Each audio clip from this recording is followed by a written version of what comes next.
तो hello guys, मैं हूं आरुष शौर्य और आपका स्वागत करता हूं एक और नए वीडियो में। और इस वीडियो में हम लोग सीखेंगे द मुगल एम्पायर। तो चलिए शुरू करते हैं। मुगल एम्पायर का स्टार्टिंग कहां से हुआ और कब तक चला, ये हम लोग सीखेंगे। The Mughal empire was established by Babur. Babur जो था उसने मुगल एम्पायर को एस्टेब्लिश किया।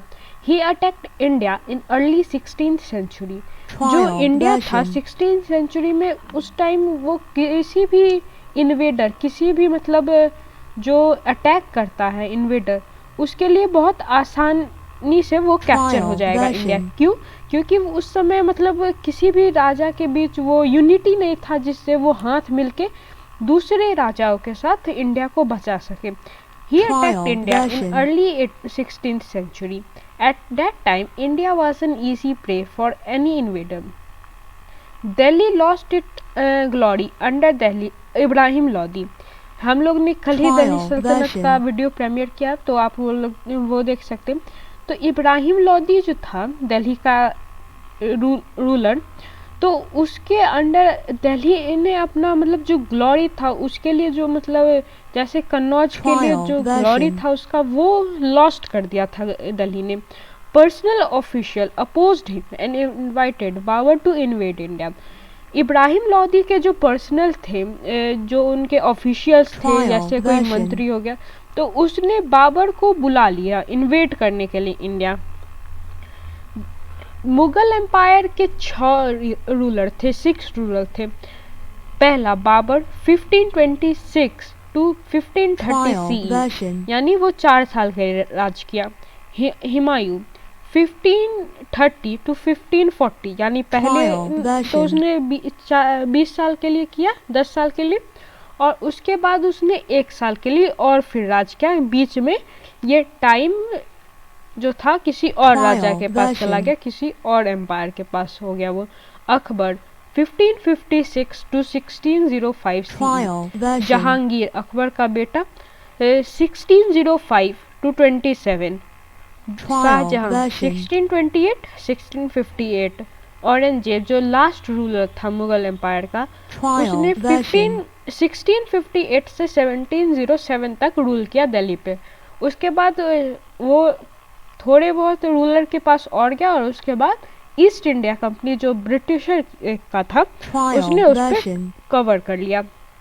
बाबर, अब हम लोग बाबर के बारे में ब्रीफ में जानेंगे।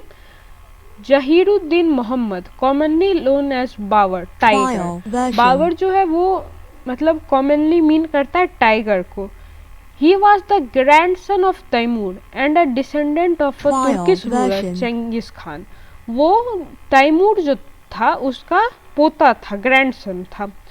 Who had invaded India several times. Babur was a great soldier, an experienced general and a skilled horse rider. Babar जो था वो बहुत ही बेहतर सिपाही था और एक एक्सपीरियंस्ड, यानी मतलब उसे एक्सपीरियंस था जनरलशिप का, कैसे जनरलशिप किया जाता है। और वो हॉर्स राइडिंग में बहुत बढ़िया था, घुड़सवारी में। अ स्कैर शूटर, यानी अगर वो जैसे तीर ही हो गया या वो गन ही हो गया, तो उस टाइम में तो गन नहीं मिलते थे, ज़्यादा नहीं मिलते थे, कम मिलते थे, तो उसमें भी वो बहुत बढ़िया था। अ स्किल्ड स्वॉर्डमैन, मतलब जो तलवारबाजी में भी वो बहुत बढ़िया था। Babar became the leader by defeating Ibrahim Lodi in the first battle of Panipat in 1520 CE. His victory boosted his economic security and influence. जब उसकी विक्ट्री हुई तो मतलब सारे रूलर्स में एक हो गया कि इब्राहिम लोदी को बाबर ने हरा दिया, वो भी दिल्ली उसने कवर कर लिया। दिल्ली जो थी नॉर्थ इंडिया की, क्या पूरे इंडिया की उस समय में भी पूरा कैपिटल था। ही रोट बाबरनामा और तुजरुक के बाबुरी, मतलब उसके बारे में जो लिखा गया किताब उसका नाम था बाबरनामा, और उसे हम लोग तुजरुक ए बाबुरी भी कहते हैं। Nasiruddin Mohammad Humayun, the eldest son of Babur, faced innumerable difficulty to retain Mughal empire in India. Nasiruddin Mohammad Humayun जो था वो सबसे बड़ा बेटा था किसका, बाबर का। तो उसने बहुत सारे डिफ़िकल्टीज को, मतलब उसके सामने बहुत सारे डिफ़िकल्टीज आए रिटेन करने के लिए मुगल एम्पायर को इंडिया में। Babur had gifted separate provision to his 3 son. Babur के 3 बेटे थे, तो उसने सबको मतलब गिफ्ट किया अपने जो राज था उसका अलग अलग प्रोविज़न। लेकिन हुमायूं जो था उसे एक खाली ट्रेजरी मिली गिफ्ट में, तो वो तो गिफ्ट नहीं हुआ उसके लिए। तो he had to face opposition from his brother, relative Afghans and the Rajput.